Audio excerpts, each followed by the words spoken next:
Well, first to 5, we are getting another glimpse now at the future home of the Buffalo Bills. About 8 hours ago, the team did release these new images showing what fans can expect when they head to HIGHMARK Stadium in the year 2026. It is the latest step as crews prepare to break ground this spring. Thanks for joining us first at 5. I'm Mary Alice Demler. And good evening, everyone. I'm Scott Levin. Within the last few hours, we heard directly from the team's top management. Channel 2 Sports Director Adam Bonini is live tonight in Phoenix, Arizona, where league meetings are happening under the sun. Hello there, Adam.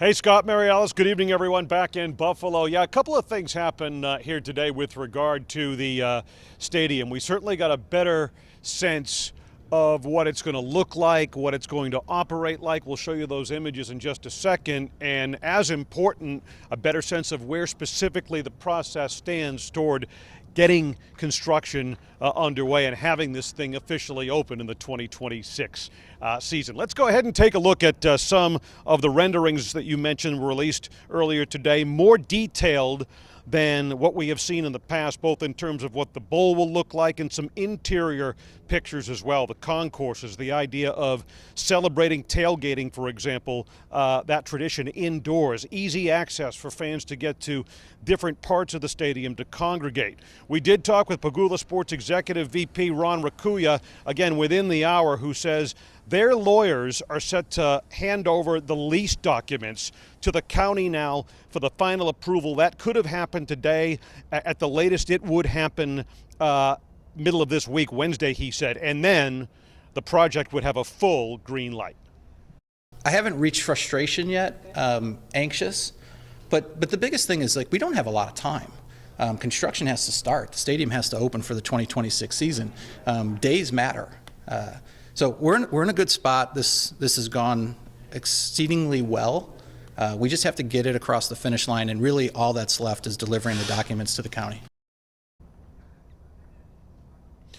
And once the county receives those documents, Erie County would have 30 days to review them. It remains to be seen if they would take or need all of that time. But the bottom line in all of this, Scott and Mary Alice, is this: that once the county gives its approval, then they can go ahead and begin construction and actually, get shovels in the ground and take those steps. The state portion of this negotiation is complete. That would just require a final signature. So we're at a critical phase here, and as you heard Ron Rakuya mention, time is of the essence.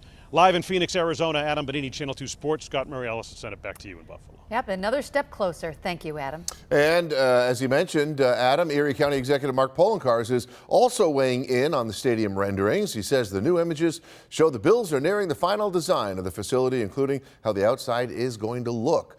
Poloncarz also said the renderings highlight the width of the stadium, hinting it could be a multi-sports stadium. He also spoke about the timeline to finalize the deal, saying that there are still certain documents that we heard that need to be signed before construction can finally begin.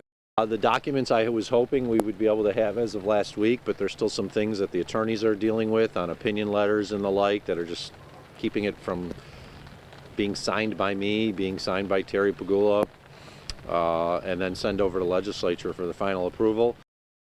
Poloncarz also says the cost of the stadium has increased, but taxpayers will not foot that bill. He says the team will be paying for any extra additional costs. As for construction, he hopes that it will begin sometime next month.